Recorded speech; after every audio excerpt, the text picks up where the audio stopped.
Left of the box.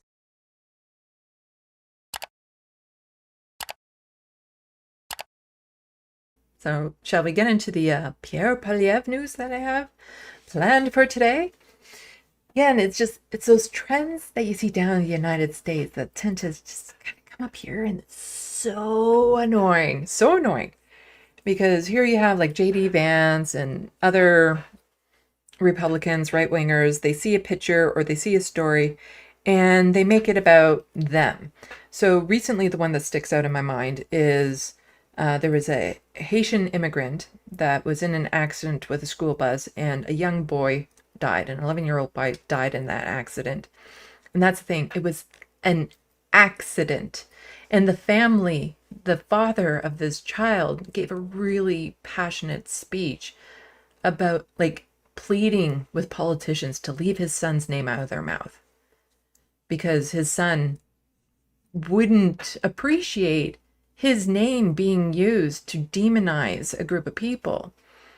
And like that's the thing about accidents. It's like this one happened to be by a Haitian immigrant, but statistically speaking, the vast majority of accidents that happen in the United States, vast majority of fatal accidents that happen are from white American citizens, statistically speaking, because numbers. You know, that's just the percentage of the population there. But here they take this one case and then they spin it into a narrative to demonize an entire group of people, or the fact that there was a mentally unwell woman who was eating a cat. Like that's a mental health issue there. Or they take a picture of somebody barbecuing chicken and accusing it of being cat. And again, they cherry pick these stories and then they use them to spin a narrative, even if it goes against the family's wishes, even if the family don't want to have anything to do with it. They don't want to be responsible for the backlash. Like the father doesn't want his son's name being used for the backlash that the Haitian community will face because of this, the narratives that are being spun out there about like, oh no, it's just the Haitian immigrants are doing this and stuff. And it's disgusting to see politicians use these stories, and that's far from the only case. There's been plenty of cases like that where they're like, look at this one cherry-picked item which totally justifies all this hatred and vitriol that I'm spitting out there. Well, Pierre Poilievre is now doing the exact same thing. Not shocking. Not shocking. So, let's get into it. But first, today in Canadian news. So Pierre Poilievre on the hostile fart sauna tweeted out, devastating news from Kingston, with 2 people murdered and another hospitalized after an attack outside a Trudeau-funded drug den. So he's talking about safe consumption sites type things. They're not drug dens. I don't think they're funded by, I think a lot of them are municipally run. They might get some funding from the federal government, but just calling them, again, drug dens in incendiary language, it's meant to stir people up and stuff. My thoughts are with the families of the victim and the people of Kingston living with crime and chaos. Ban hard drugs. They are. That's already a thing. Close this drug den. Bring our loved ones home drug-free. How are you supposed to bring your loved ones home drug-free if they can't go to safe consumption sites where they can maybe get the treatment and stuff that would help them live? Like, how can you bring your loved ones home if they die of an overdose on the streets because there was nowhere for them to go to do this, to get the help that they needed? You know, a supervised consumption site. That instead of going there, they died on the street because they couldn't go to a supervised consumption site. How are you supposed to bring them home? And he tweets out this article, 2 dead, 3rd in critical condition after attack in Kingston, Ontario, suspect arrested. Funny, that doesn't have anything to do with a safe consumption site, a supervised consumption site there. Oh, let's dive a little bit into it, shall we? So Kingston mayor calls for a care hub closure after fatal attack at nearby encampment. So again, still not mentioning the supervised consumption site. It's an unhoused encampment that there was an attack near it. Latest on the investigation into the triple stabbing at a homeless encampment in Kingston. 2 men were killed and a woman is still in hospital with life-threatening injuries. A 47-year-old man is now facing murder charges. The stabbing happened on Montreal Street near the safe consumption site. And as CTV's Jack Richardson reports, this horrific crime is now sparking a wider conversation about whether the site should be shut down entirely. Why? This was a crime that happened near a supervised consumption site. So why should the supervised consumption site be shut down just because? Like, nowhere in these articles are you going to see anything about it actually being directly connected to the supervised consumption site, because it was just a crime that happened near one. A heavy police presence remains at Kingston's integrated care hub, a day after a triple stabbing at the nearby homeless encampment. There was one person on the ground, his face completely covered in blood. Ed Burrell was on his way to work when he saw the incident unfold. I could see police running across the street opposite to that, and I noticed about maybe 8 policemen involved in a bit of a standoff. After an hours-long standoff, police arrested the suspect, 47-year-old Andre Wareham, now charged with 2 counts of second-degree murder and 1 count of attempted murder. Police also identifying the 2 men who were killed, 38-year-old Taylor Wilkinson and 41-year-old John Hood. The third victim, a woman, remains in hospital with critical injuries. I'm heartbroken and I'm angry by the senseless active violence that we saw here yesterday. The mayor of Kingston is calling for the immediate closure of the safe consumption site and the surrounding encampment. We've had so many concerns as a city with what's been going on in the encampment around the integrated care hub. What I've called for is change. There has to be a change. Mayor Patterson's stance on this matter has been controversial. Some have wondered if the integrated care hub were to close and the encampment around it were cleared out, where would those people go? They definitely can't afford rent. Like, yeah, where are they supposed to go? Like, they just go somewhere else where they're more isolated, more likely to be the target of violence, less able to get the resources and the help that they need.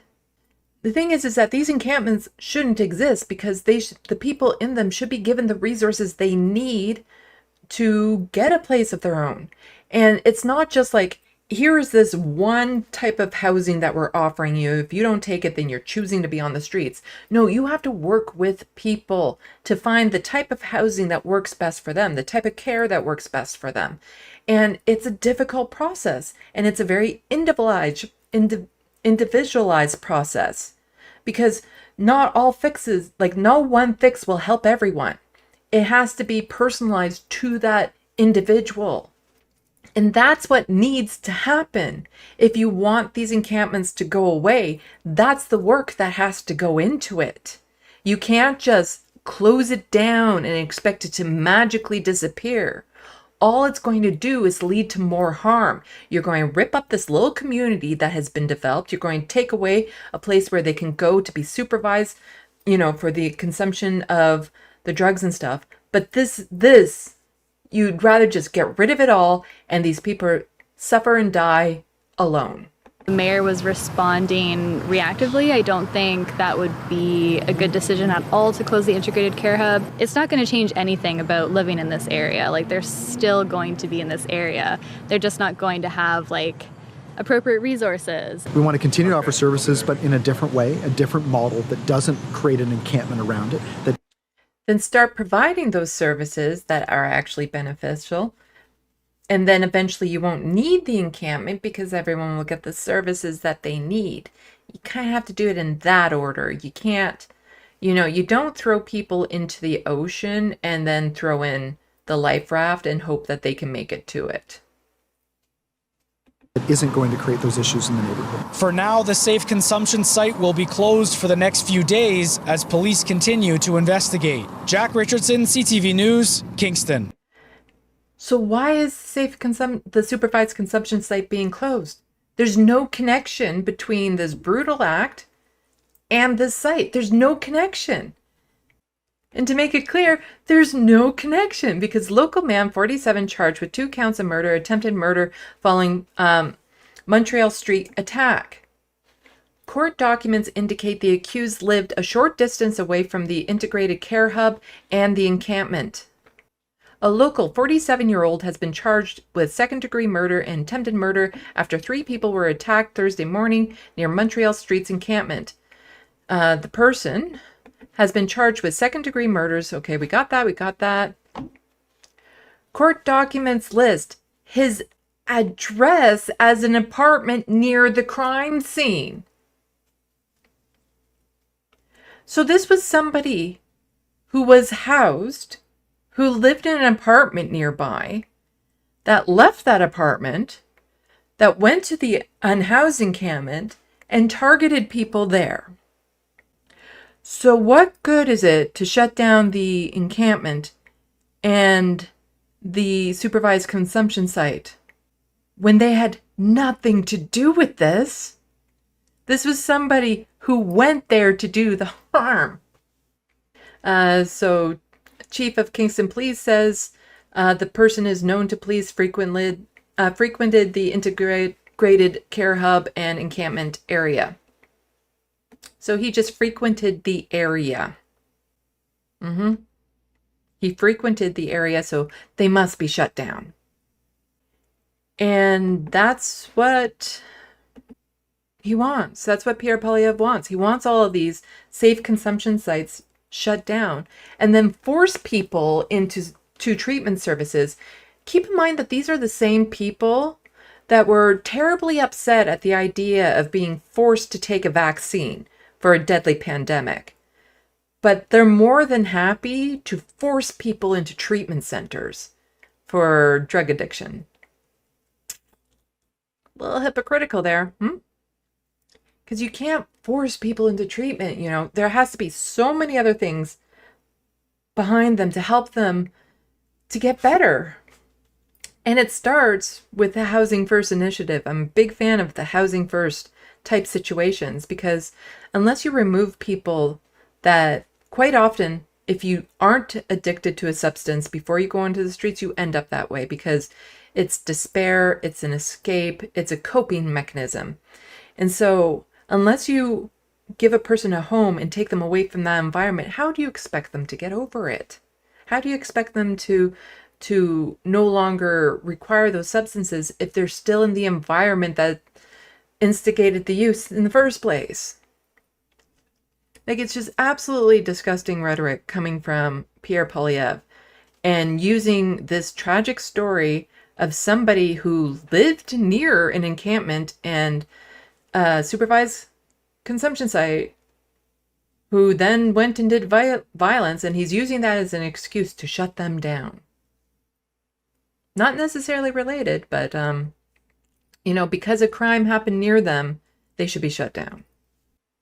People will die because of this. Like, if you shut down these supervised consumption sites, people will die.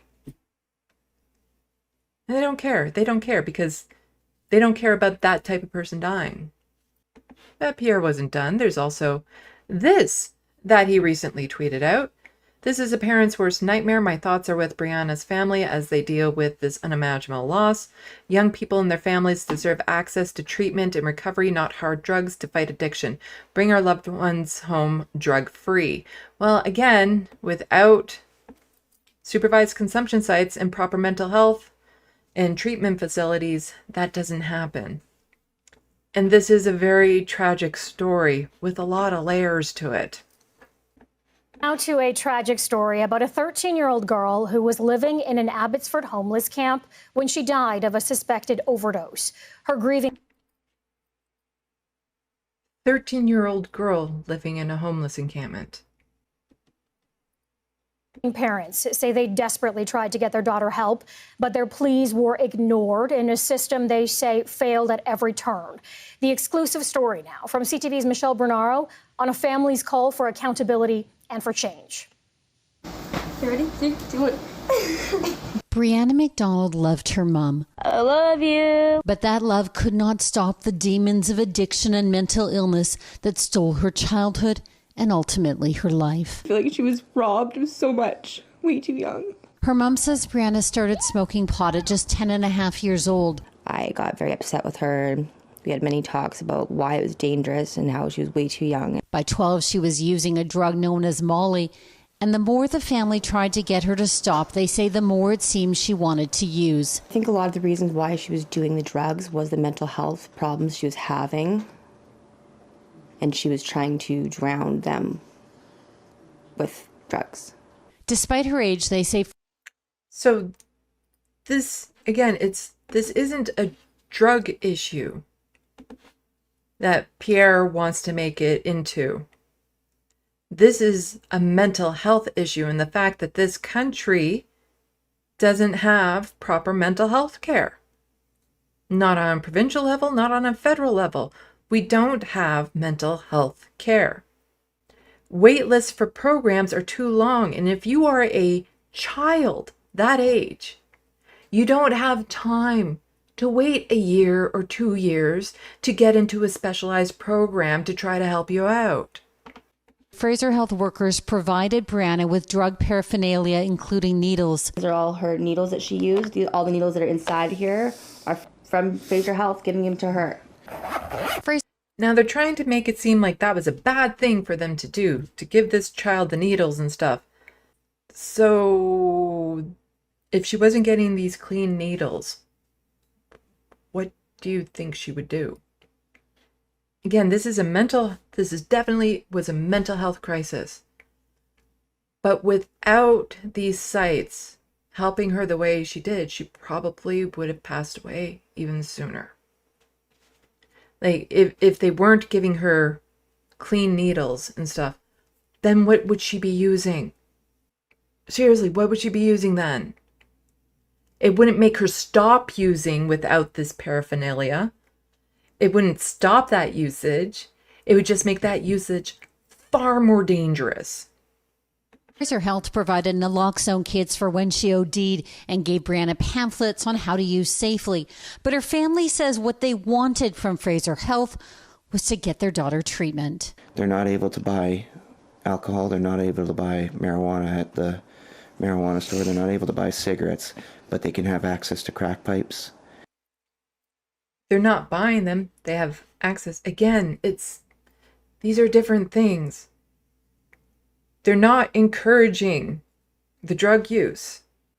They're only making sure that if somebody is going to use it, that they at least use things that won't harm them earlier. You know, like, again, it doesn't make the person stop doing it if you don't provide them with these things. It just makes it far more dangerous. And kits to be able to do safe injection. It's just wrong. In February, she overdosed at home and ended up at first at BC Children's and then was transferred to a child psych ward at Surrey Memorial. I begged them not to let her leave. And I mean, I begged them. And so did her dad. And we tried really hard. We said that she's not mentally capable of, like, she was sticking pencils through her hand when she was in the psych ward there. The family wanted her held involuntarily, but say they were told Brianna had the right to decide herself, despite her only being 12 at the time. Parents have to be able to actually mandate that the kid stays there. She's 12. She's my legal responsibility. So how come I don't have the right to say she needs to stay here? Brianna was discharged. And after becoming violent at home and then later running away from a youth center, she ended up living in this now dismantled Abbotsford homeless camp. This was the inside of her tent. This is the place where she died alone. So I thought, no, this isn't possible. And honestly, it wasn't until, like, seeing her that I actually, like, clicked in for me. And if she had done that at a supervised consumption site, she would still be alive.